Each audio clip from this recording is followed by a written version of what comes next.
happy Friday. The Pelicans get pimp slapped by Memphis like Paula J. Parker in Hustle and Flow. Check it out. I'm Chad Chaz. We got Chris in the building. Let's talk about it. First took away. Yes, with this. Get your money's worth out. Yo. This program is brought to you by Scott Vicknair Injury Lawyers. Have you been injured in any kind of accident, car, truck, 18-wheeler, or hurt offshore? Scott Vicknair handles it all. That part always messed me up. Give them a call, y'all, at 504-500-1111 for free. Yes, free consultation. They always fight for the win. Oh, man, another embarrassing defeat. How you doing, brother Chris? How you doing, man? Hey, Another fast break.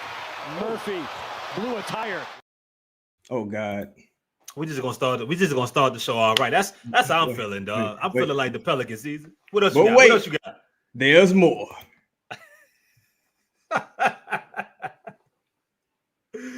You know what's funny about that? The camera wouldn't even have panned to him if the little girl wasn't there. I know he was like, sit your ass down.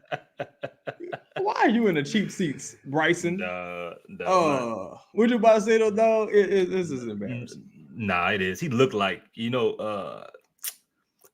ever seen Empire? I've seen an episode or two. I got a funny story about Empire. I'm gonna tell y'all one day, but go ahead. Yeah, there's a so I forget. Oh, Lord. One of the, Oh, this how we starting the show off? Oh, okay. Yeah. Don't even worry about Empire. 504 boys. I'm just here for the hate. For the hate. 504 boy. Go ahead, Chris. We appreciate it, bro. Because look, for $50, you could have been playing tonight. Fuck on the in the front row. You could have been on the court playing for the Pelicans $50 a night. Bruh, I'm talking about you probably could have bought Willie Green out his contract. I know he ain't making no money. Give that to Willie Green and tell him I want him out of here in 24 hours. And 23 of them are already gone. You understand? Man. Yo, we appreciate you, 504, boy. I know it's difficult following a team like this, especially on a Friday. At home, they're getting embarrassed, motherfucking ghost tripping players in transition. What's the dude? All the Space Jam people came down, took Herb's talent. So, Chris, there were a couple positives from this game, y'all. There were a couple positives. Be sure to hit the like button, share the live. We appreciate y'all joining us. What did you make of Trey Murphy's game? Another incredible effort out there. We gonna act like that shit in transition never happened. We just go that didn't happen. I didn't see that. So 10 for 21 from the field, right? Mm-hmm. That includes a half court heave and that whatever happened, need to call Scott Vicknair and sue the Pelicans. 5 for 12 from beyond the arc, 10 for 11 from the free throw line, 3 rebounds, got to get that up to at least 5, 4 assists, only 2 turnovers and 1 block. What did you make of his effort tonight on the second night of back-to-back? Oh man, I mean, he's stacking games, man. Like stacking good performances after good performances. Like, I was tweeting about this a couple games ago about, him matching the volume that he feels like he should have and that he's getting now with guys being out with consistency. And now it's happening, dog. Like, if you look up now, 21 shots tonight. He's at 16, 17, 18. Like, a career high tonight, right? The only person that had more shots than him was CJ, and CJ dropped 32. Yeah. So this isn't an anomaly. Like, and I think that's the fun thing about it. Like, a good coach, the next coach should be looking at this right now and saying, when I do have whatever my full array of weapons looks like, I gotta find a way to continue to have him doing or having the ability to have nights like this, because Trey ain't gonna want to just go back to just being some, going off the bench or, go stand in the corner. Not no more. 35, dudes dropping 35 in games, averaging 20 plus over the past. Well, damn, he averaging 20 for the season right now. Yeah. He just ain't no regular guy, man. And they gotta start, at least for offensively, he's showing now that I'm somebody that I'm seeing. Yeah, it's time that I'm seeing like that. Shout out to Zeke in the chat with that dime piece says, man, 23 hours, 59 minutes, and 9 seconds. Y'all see how they did that brother man in sack? How Willie getting away like the other man ruining day one of my vacation. Hire Mike Brown. Yeah. I mean, I guess we got to talk about it, right? Chris, you said something that you were the first person I heard say this, and we spoke about it in the group chat also. Y'all be sure to like subscribe, become a member. Cancel your Pelicans subscription and join the membership here. We got a lot to talk about soon. But so you said the Kings letting go of Mike Brown makes it easier for them to transition away from Willie Green because Mike Brown, one of the richest coach contracts in the league right now, kind of brought the Kings back to relevancy, got them to the playoffs and the play-in after years of postseason drought. What do you make of their decision? And how do you think that affects the Pelicans front office decisions moving forward? For the Kings perspective, it's a desperate move right now for, a team that isn't playing well, isn't performing well when they're healthy, not healthy, flawed roster, some questionable decisions coming into it. And they gotta, figure out, they trying to salvage whatever they can of the De'Aaron Fox situation. So they desperate, right? But it was a dumb move because, this doesn't change anything. This don't put you in a better situation. And you can tell by all the different coaches that almost volunteered to come out their way and say, what kind of coach Mike Brown was. You got players as well. Yeah. Players and coaches, Mike Malone called it coward, right? He called it, no balls, no guts. No balls, no guts. Yeah. So, but for the Pelicans, it's not even like it's not from like a transactional kind of thing. You know how in the NFL they got what they call Black Monday, which is crazy. But they call it, to where first Monday after the season ends, you typically see a bunch of coaches get let go. Mm-hmm. And in the NBA, like they say firing, like when it comes to head coaches, it happens in threes.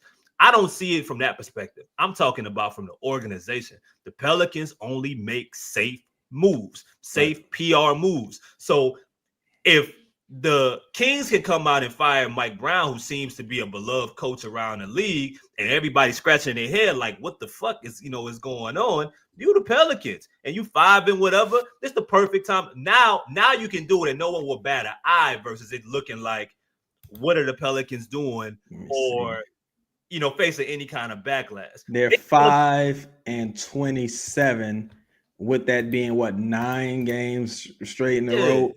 It's crazy how the universe works, bro, because we predicted so many things and we've been ahead of the curve with a lot of stuff on this team. So to me, what's crazy to me is if you say 5 and 27 backwards, you get this.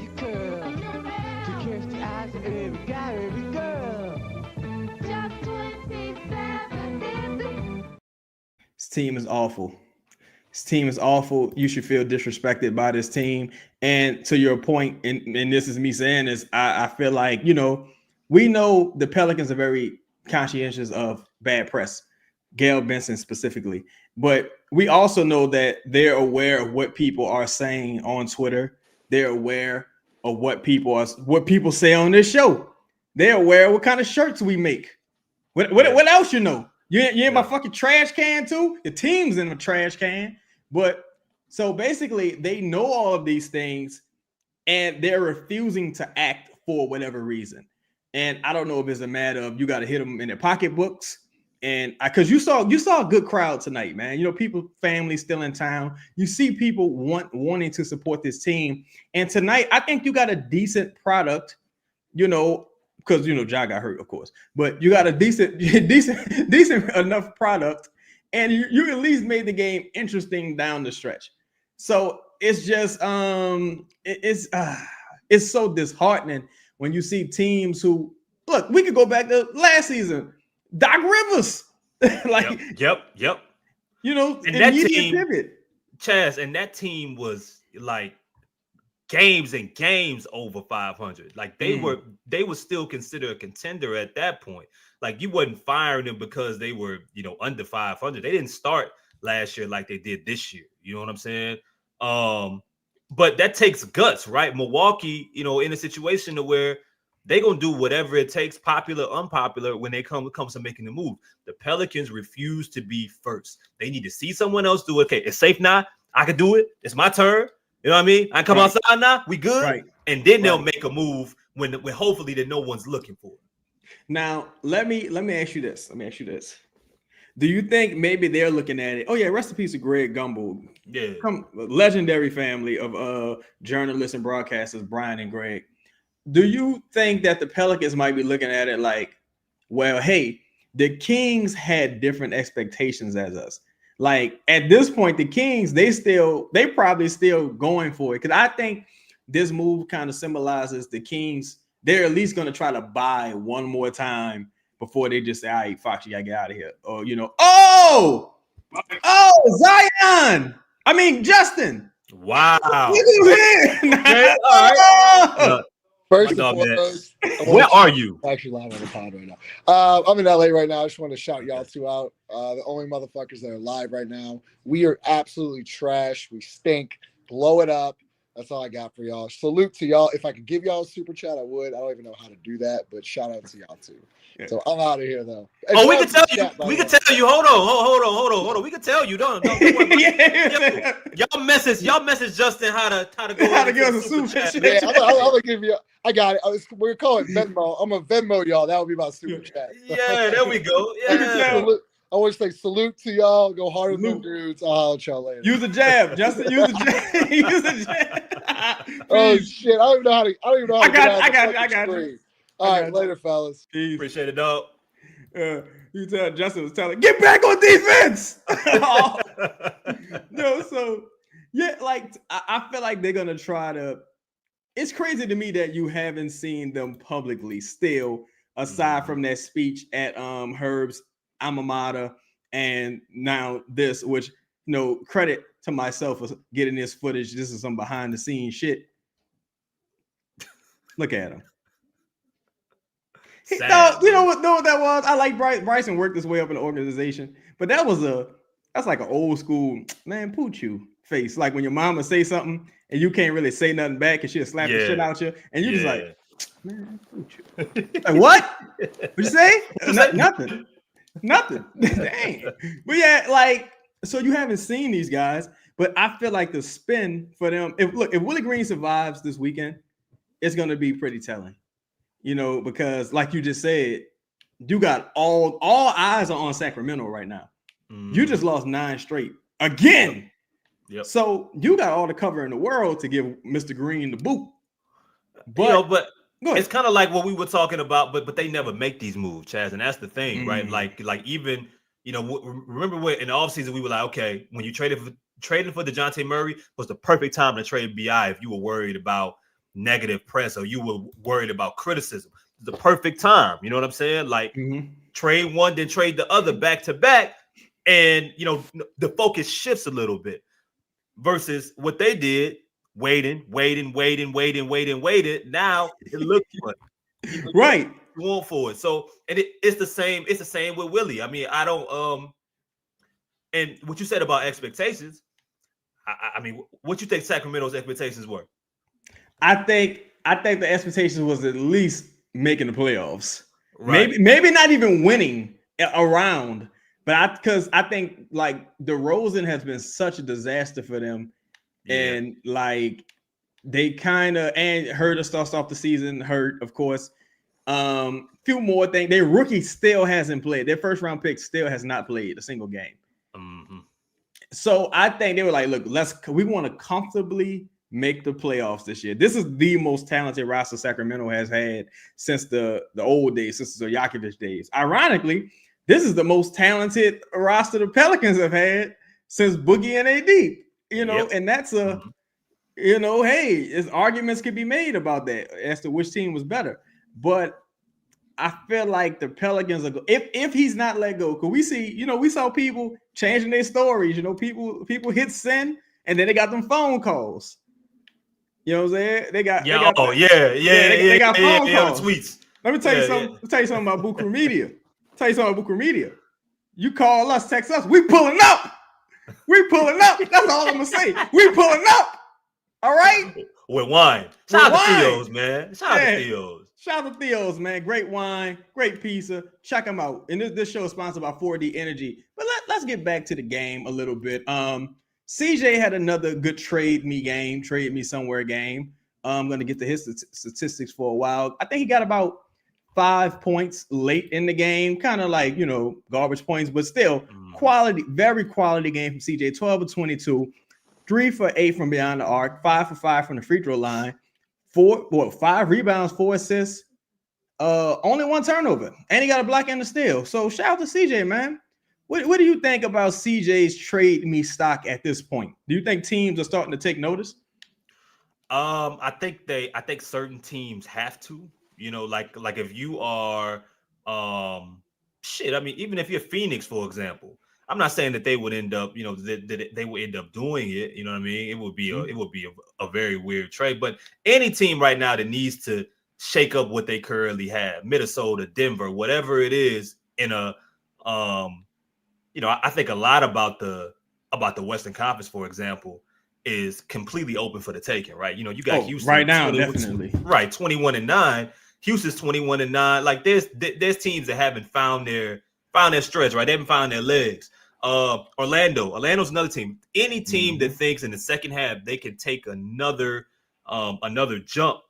And I mean, look, for the Pelicans, this works out really well because the trade deadline is the best time to make these kind of moves, and it's the best time to take advantage of a team that's desperate, a desperate team. Siakam, went for what was it? I think it was 2 or 3 picks last year. 2 or 3 picks, yeah. And he was also an expiring contract. Expiring deal.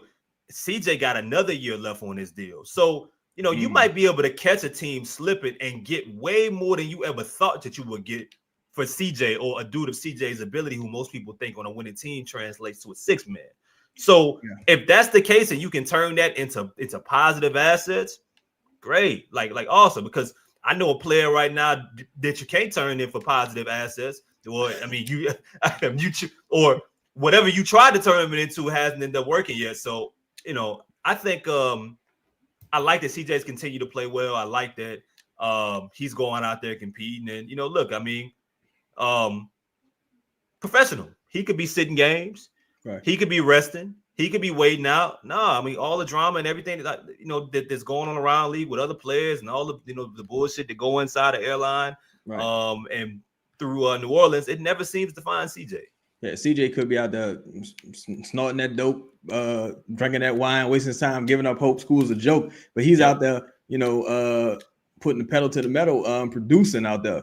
Other teams need to take notice. Spectacular insight. You mentioned the Pacers. What I think is very interesting as it pertains to CJ and even Brandon as well is how do you feel about with the Pelican season being lost more or less? Now it's purely evaluation, and we're gonna talk about some evaluation. Shout out to Rags to Riches in the super chat. DeJounte Murray was god awful, no excuses. Oh yeah, he was terrible. I don't want to take the Lord's name. He was devil awful. Say he was Luciferian awful. He's having a Luciferian awful season. 7 turnovers again. Yeah, and it looked like he had about 6 intermissions in a row. I don't understand it. But how do you feel on the chat as well? How do you feel about you got a team like the Pacers that Spectacular mentioned, and they got guys like Naismith who's injured right now, right? And even Wiseman to a lesser degree, but you got Naismith injured, and they got Isaiah Jackson, he ruptured his Achilles. He was supposed to be restricted free agent, if I'm not mistaken. So, what you think about? Look, the season over. Naismith, quality wing, was actually busting the Pelicans' ass paws when he went out in the game. What you think about trading for a player who won't be available to possibly next season or the end of this season? Perfectly fine, because you don't need to look up and get any good players with anything to prove at this point. The season over with. You need to do whatever you can to get as many dudes that's going be doing what a good majority of the Pelicans players been doing, sitting time on the bench. Because now you evaluating depth and you evaluating rookies right now going forward, man. You watching a bunch of all of your talents and your focus right now is going towards next season. A lot of these dudes auditioning. So I think, but even a guy like Naismith, right? You've seen him play well. You've seen him play well. Absolutely. On winning teams. So Nimhard, all those guys. Right. They provide you value going forward because Now, there's no question. Trey Murphy started. So now, Absolutely. I mean, anybody that you trade for, more than likely, they're gonna be bench pieces. You know, they're gonna be giving you quality depth that you need going forward that this team has lacked so often coming off the bench. Adding a guy like him, or whatever, get some salary flexibility moving forward, a draft pick or something, you win. I wanted to ask you about that though, Chris, because I'm thinking. Now we've seen Yves Missi take some strides, and during this season, surprising to all of us, right? One would say he's playing behind his years. He's wise behind his years, some would say. And when you look at, to me, this was sink or swim time for Trey Murphy. This was sink or swim, and he's swimming. He's swimming. So just in case, I don't know, but yeah, it's swimming. Yeah. So I feel that position is locked up. Pause. You got your. Do you view Yves Missi as the starting center next season? Because I don't know. I kind of have some questions about Yves Missi's defensive prowess, truthfully. But do you view him as a starting center moving forward? I think you've seen enough to where you you may have to rebuild.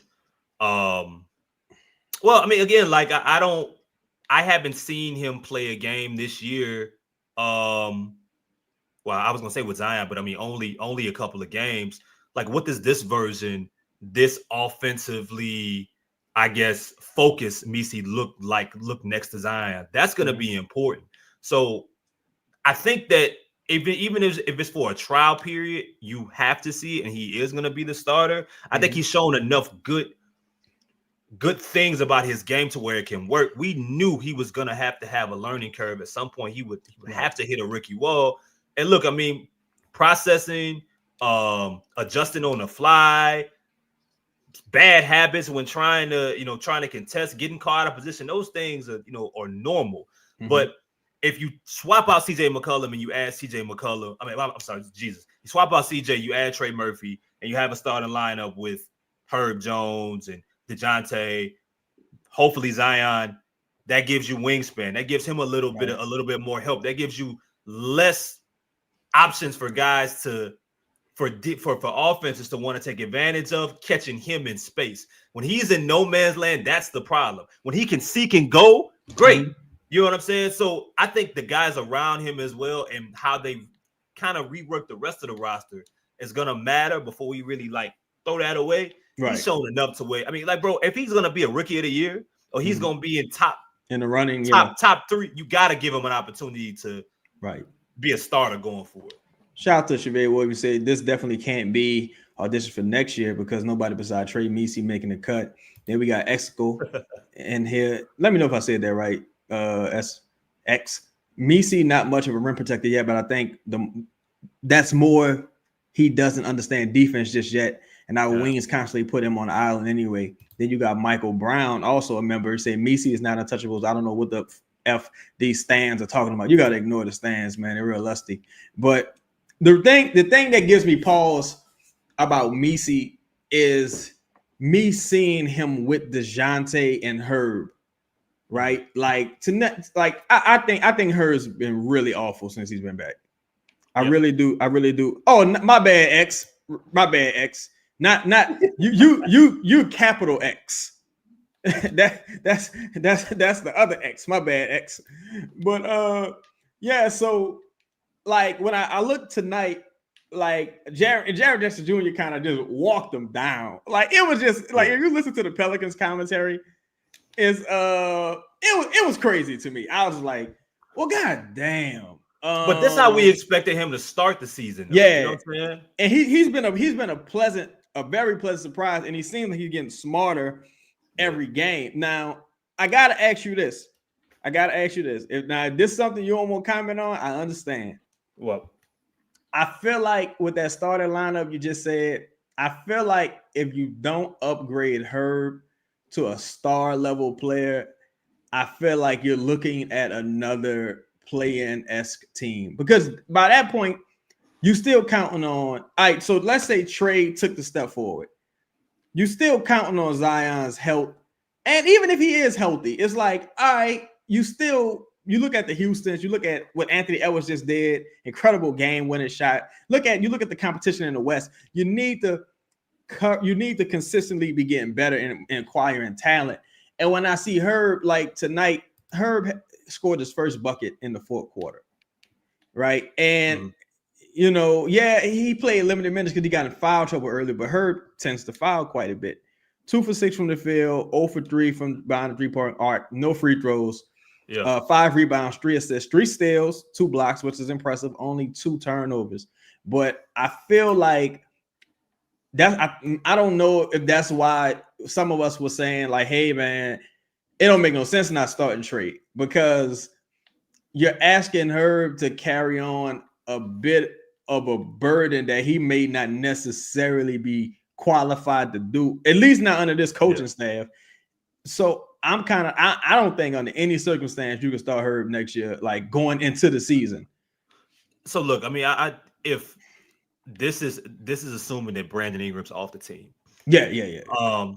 And we also got to see, like, we don't know how far like, if this just the beginning of what Trey Murphy looks like as a starter.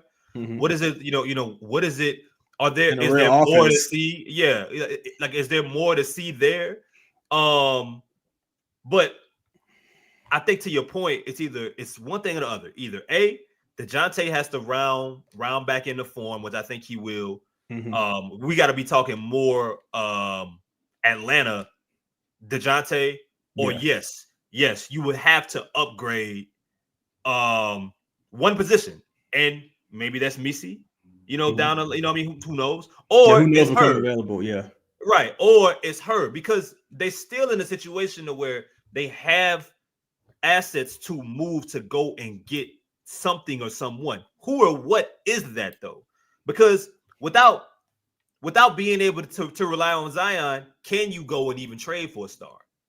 You know what I mean? Are you one step away from being in a similar situation all over again? Or are you better off just letting some of these cost control guys play together, see if you can get full health out of Zion, see if you can, if you can get some of those, I guess, stretches of him carrying the team. And it's just, all of it's still on him, man. Because that's the crazy part. And shout out to Cole. Let's get it to 100 likes, y'all. We got 242 people in here, man. We appreciate all y'all. Get it to, this ain't the motherfucking Willy Wonka chocolate factory. Nobody's selling any candy bars here. All we ask for is a like, man. All we ask for is your support. Become a member. Become an all the timer, not an everydayer, all the timer. So we got him in the super chat with the 5 pieces. Say, would you guys trade her for someone like Keegan Murray? Chris, I wanted to pose this question to you. Cause we knew how close the Pelicans came to getting De'Aaron Fox at one point, or how serious they were about pursuing De'Aaron Fox at one point, right? Yeah. So, but now with what you just said about Zion, I kind of view Fox in the same realm, and what I mean by that is, even if healthy, not healthy, I think Zion is a more demoralizing player than Fox is, as far as, like, he just does so much, like, as far as put so much pressure on the defense that you can't stop him. And Fox is like a better, probably all around skilled player. But I still think both at this level, well, I'm gonna say Fox. I think Fox at this level doesn't really move the needle for a team like a Houston, who he's been rumored to be a part of, because I view Houston as a team that doesn't have a clear number one. And I view Fox as a exemplary number 2 option.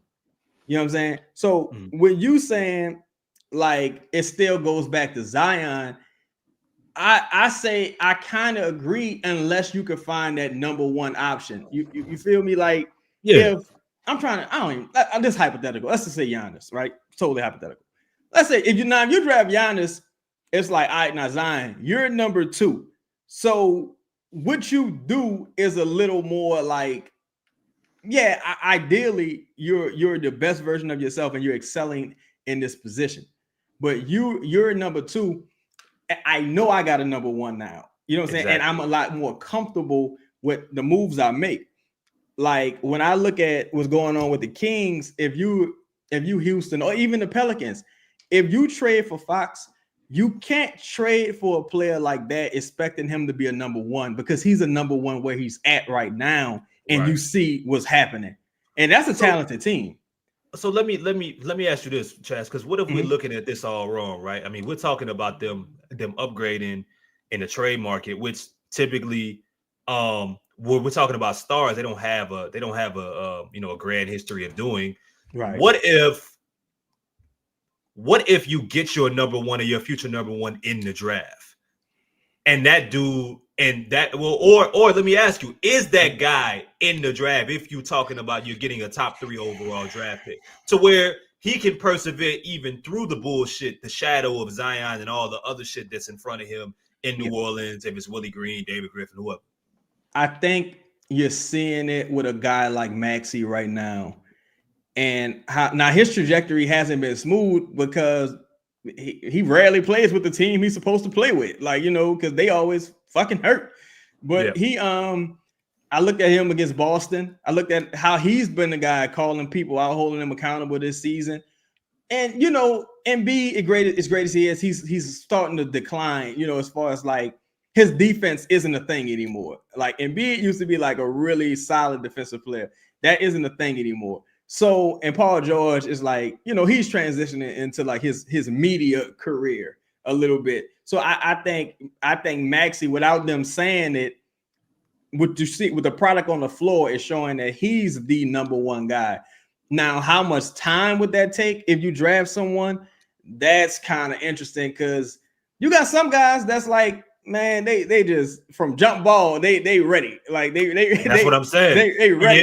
Yeah. And I don't go ahead. If you get somebody like that, you can accidentally walk into a situation like Houston's in right now. Yes. You know what I'm saying? Like while they were able to make calculated moves down the line, it don't happen unless you get some luck. Right. Sengun is a part of that luck. Being able to get a Thompson twin is luck.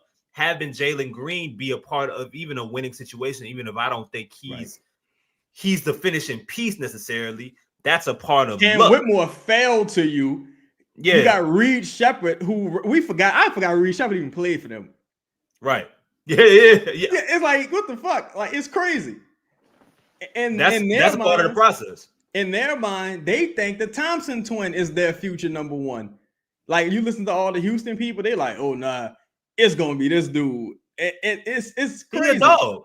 And he's starting to make his free throws too, which is. But you know what though, Chaz? He's one of those guys to where he could probably overcome bad situations because mentally he just wired differently. But he also super talented, athletic, got the right, he got the right tools physically that you would want at that position to be able to take over if that's needed down the line. But his mind over, so that's my thing. Do you have somebody, athletically, mentally, emotionally, that's capable of saying, I know exactly what I'm walking into. If Zion's here, great, we're going to be a great team. If he ain't here, still going to be a great team because you got me. Yeah. I think you see it with Dylan Harper. I think you see it with Flag. I'm worried about Ace, not the confidence necessarily, but I feel like that's a player he's going to be some years away, because you gotta break all the bad habits that he's developing in college and kind of nurture it. If he figures it out, I think the sky is the limit for him. But I'm him. He was asking, could you see this with Keegan Murray over there in Sacramento? If the Kings call today and they're look, man, we trying to buy. We feel like we're 1 or 2 guys away. We not ready to give up on Fox. I will give you Keegan Murray and Herder and a first for Herb Jones right now. Do you do that deal? You do it in a heartbeat. You do it in a heartbeat because no matter what, Keegan's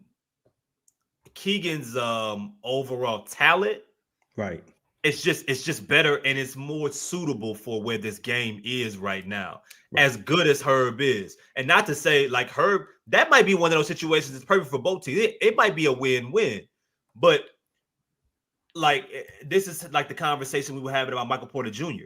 When I'm thinking about adding Keegan Murray, I'm thinking about who he's playing with. I'm thinking about adding him next to Trey Murphy. I'm thinking about what that does for whoever your star is. So same thing. Michael Porter Jr., Cam Johnson, like those kind of guys, Keegan Murray, that three, those tall wings that can shoot and stretch the floor. And Keegan's case really ain't got the chance to really show, in my opinion, or feel comfortable with showing who exactly he is at this level. Consistently, because all the other shit that's been in his way since he's been there. It'd be perfect, man. It'll be a good reset for him too, I think. And I think also, like, they're talking about, I watch a lot of Kings like broadcasts and their media coverage, and they were speaking about like, yo, when you look at Keegan, you got to think more about they're shifting to thinking more about his floor than his ceiling. They're like, yo, his floor is really high. He may never even get to his ceiling, but if we get that guy from like second year, third year, we're comfortable with that. This year he's having a really down year, so I don't think that they'll like shit. I don't think if they spend a block for Brandon and they like, hey, all right, look, we made a mistake. We got the Rose and we didn't know what we was doing. This is our last shot. We just gonna, worst case scenario, Fox gone, Brandon gone. You're gonna trade Fox for some picks, and you about to start the shit over and try to build around Domas. So I don't, which is probably weird, but I don't know. I don't know. Shout out to Donald. Donald said he trade Herb for Herder in the first. Oh, you saying Keegan Herder in the first? Because that might be a little disrespectful, Donald. Yeah, I don't know. See, I think you got to get Herb in a situation where I'm trying to think teams that would go into another level, but would also make the best of his talents to where, like, yo, they need. I mean, Minnesota, dog. You got the coach and you got Eck going out on TV talking about they soft. They don't have no identity. Right. You know what I mean? Every game too. Like he doing it every game. Every game. They need more dudes that they could just depend on. Like they can depend on what they do very well. Herb needs to find what Josh Hart found in New York. I think overall, like that would be a situation. If it's not in New Orleans, that's what it needs to, what needs to happen. But you also got to ask. This is why we had the conversation at the trade deadline last year, Chaz. Mm-hmm. It's his trade. Like if we talking about trading Herb, and we could be getting way ahead of ourselves, but we talk about trading him. Is his value higher or lower than it was in the offseason? It's lower. There you go. I think right now you're looking at maybe a first and maybe two, one good first and one meh first, possibly maybe a first and a swap. Next offseason, you're talking about one first or multiple seconds. And I think the thing that's keeping Herb in good graces is the contract, and where the salary cap is going. But people are going to notice that shooting drop off. People people going to, once people really deep dive into the defensive metrics, they're going to say, well, wait a minute, this guy only missed a few games and they still were ranked 28th. So it's like maybe his impact is overstated, because you can't blame the defense on missing Zion or Brandon, because those aren't like, notoriously good defensive players. So you would think the defense would be better than ever without those two, but it's something interesting. Shout out to Chef Dan, man. Our dog Chef Dan. He said, I need Gail to come in the locker room like The Rock, sniffing the fire Willie Green. Hold on. So we talking wrestling. Gail. Tonight wasn't the night. But look, next Friday, January 3rd, if/when they lose, it's your time. Trench coat, baseball bat, from the ceiling. Just drop down from the ceiling. Point the bat right at him. You know who. Make it happen. Just do it, Gail. At this point, it's like now you're losing the grace that certain people were even like kind of giving you, because now it's getting embarrassing. It's getting embarrassing for the fan base. Like, yo, what team you watch? Huh? I'll be watching. I like everybody, really. I like sports. They don't even say. Shout out to him back in Super Chat. Say her best spot will be Boston, Dallas, or Memphis. I think he would really excel. And hey, Dallas, Dallas been real interested in Herb, honestly, and you know they've been interested in him for a while. I don't really know exactly what they'd have to offer, but you know that's another thing. But you're talking about a guy who could fit on any roster, and someone's wherever Herb ends up, they're gonna say, "Look, we only want you to do what you do well. Yep. I only want Smart you to team. do what you, smart team, and they're gonna utilize them correctly." And we kind of see they're gonna get them on a good nutrition program because I'm not letting that part of the game go because that is every fucking team Dallas, bigger and stronger than you. These comments. Shout out to I'm him. Perfect, dog. Perfect. Boston, Dallas, Memphis, like low usage, to where some of the star players like I don't want to defend, bro. So like you got it. Go ahead. You know what? Even if you don't shoot well, it don't matter because you got me. Right. I got the offense. I'm not Zion. I'm gonna be on the floor. Yeah, and that's the thing, bro. It's like Herb is just him asked to do more defensively at this stage is negating some of the things he does well offensively. I mean, defensively rather, and it's really apparent. Jordan White said, "Does Herb shooting slump have anything to do with Fred no longer being there?"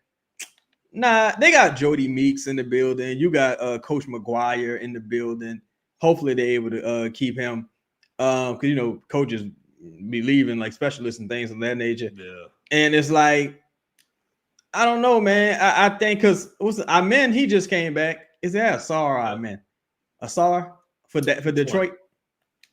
Asar just came back, and he ain't lighting the world on fire shooting. I think sometimes, and I'm sure her practices during camp, during the off season, during the season in practice. Sometimes that shit just ain't hitting no more. Like pause. But because look, I mean, Chaz, don't you don't you think like from an asset perspective, don't you think you could at least try or at least in your mind say we could trade for the next Herb Jones. You ain't gonna get him more than likely. You just had him though, Chris. Oh wait, you just had him. Like that dog. That's the thing that drives me crazy about this whole situation. Because we talked about this a lot last year. We said, look, if you believe in Dyson Daniels defensively, just defensively, you can move on from Herb because Dyson is cheaper, he's younger, and he's already almost there defensively. Yep. And it's like you made your decision, and I get it, but it's like, bro, these players are generally easy to find. Like you either trust your scouting or you don't. Yep. And that's the thing that's kind of like, yeah, Herb is the finishing piece, but you're nowhere near being finished. Exactly. It's crazy, man. But we're gonna get into a couple of fan questions and we're gonna get out of here, man. We appreciate everybody rocking with us. Matter of fact, this is a great question. Two great questions to end the show on. First, we got Gus Bus. Do Zion and Brandon coming back hinder Trey's growth? Zion does not. Brandon does, because Zion and Trey they already have a really good relationship, right? And be honest with you, Zion ain't got a bus full of players on that team that he just cool with. He would consider friends, right? Trey's one of them people, so that's one thing, right? And you see that play into their chemistry on the floor. Zion running up the floor, he treating Trey like a pass catcher, wide receiver. His eyes, he's looking to see where 2-5 is, and their games just work well. Shooter, driver, shooter, right? Paint presence, shooter. They work really well together. They naturally complement each other. So I think Brandon's a little different, more dribbles, different setups, a little slower, more of a methodical style game. We've seen Trey and Brandon play well together, but it's simply not the same. Zion's up the floor, faster pace. That's what's best. That's what's best for Trey, and that's what's going to get him more involved. I think ideally, dog, Zion would. If you asked him, I think he'd rather get an assist over a basket. I really do. I can believe that. Yeah, I can believe that because sometimes, like, he's 10 feet off you. Just once you go downhill, there's nothing he can do.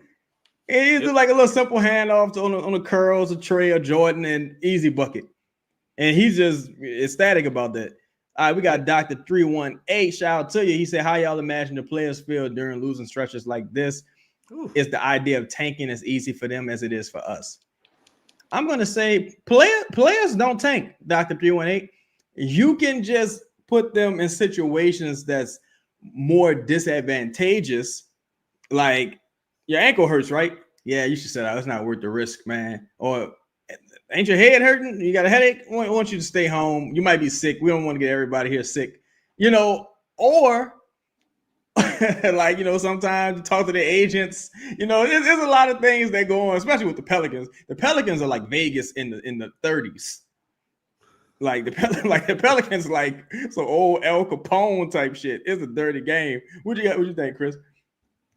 I guess it depends on the player, man. I think somebody like Trey, who has been in competitive situations pretty much, since he's gotten into the league, like at least been fighting for playing spots.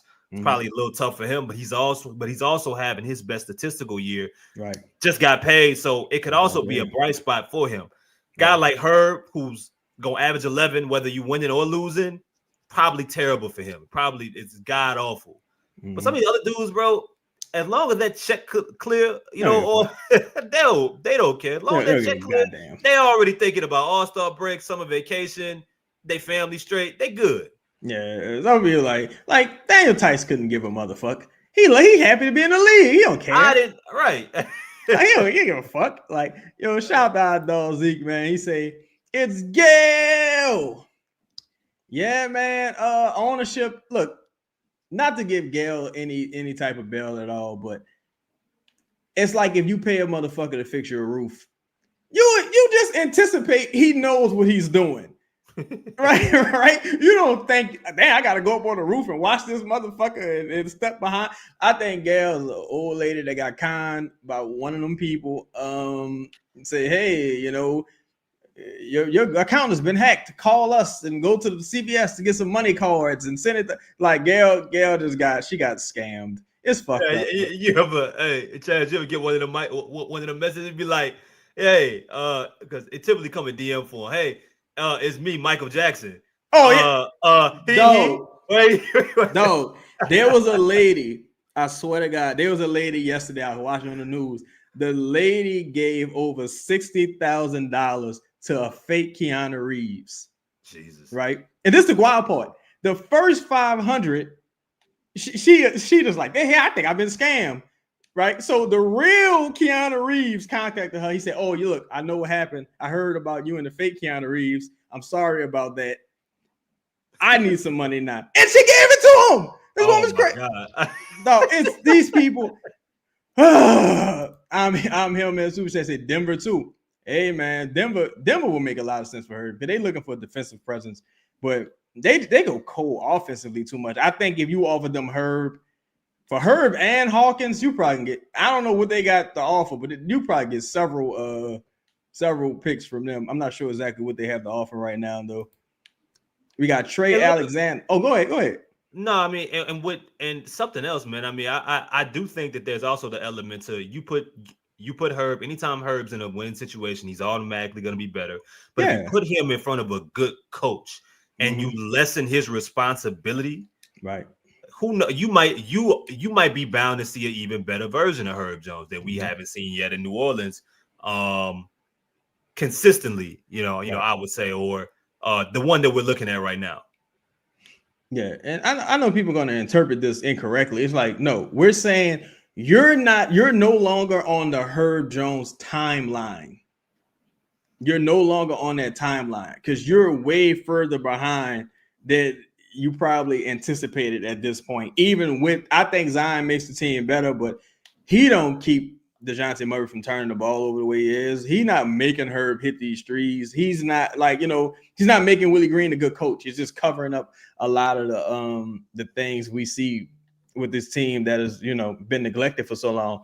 Final question of the show. We got our dog Trey Alexander, longtime member, man. He said, what's the path to contention next year? With the likely lottery pick or DeJounte and Zion, the duo you build around, and predictions for Brandon Ingram and CJ McCollum at the deadline? Chris? I think once you commit to not trading Zion, it's about Zion, your rookie, Trey Murphy, and DeJounte Murray. That's what it's about. Because again, like if Zion gives you 60 games, you're gonna win more than you lose anyway. Just a matter of if you can see him play those amount of games. So it ain't about being competitive. You're gonna be a competitive team if he's out there and you got some decent pieces around him, right? I mean, you know, the only reason we know who Najee Marshall is because of injuries in Zion Williamson in the beginning. And then Najee ended up showing from there, like, hey, I'm actually a really good player. But being able to play with Zion in the beginning allowed that to even become a thing, along with terrible injury luck, so on and so forth. So the list goes on and on, dog. We've seen 10-day players succeed with him. We've seen dudes that, you know, we haven't seen in the NBA since Nicola Melli have, you know, a solid game, a solid performances, even be playable because of him. So, but with him, it's just about simply being out there. That's the path of contending. And then you got to figure out, you know, beyond that, what that lottery pick looks like. Can DeJounte go back to form? And what exactly is Trey going for? He's second best player on your team, third best player, fourth best player. What did it look like? I feel like I agree with everything you said. I also feel like, look, it's not about the Brandon or CJ trade anymore. It's about the and then what?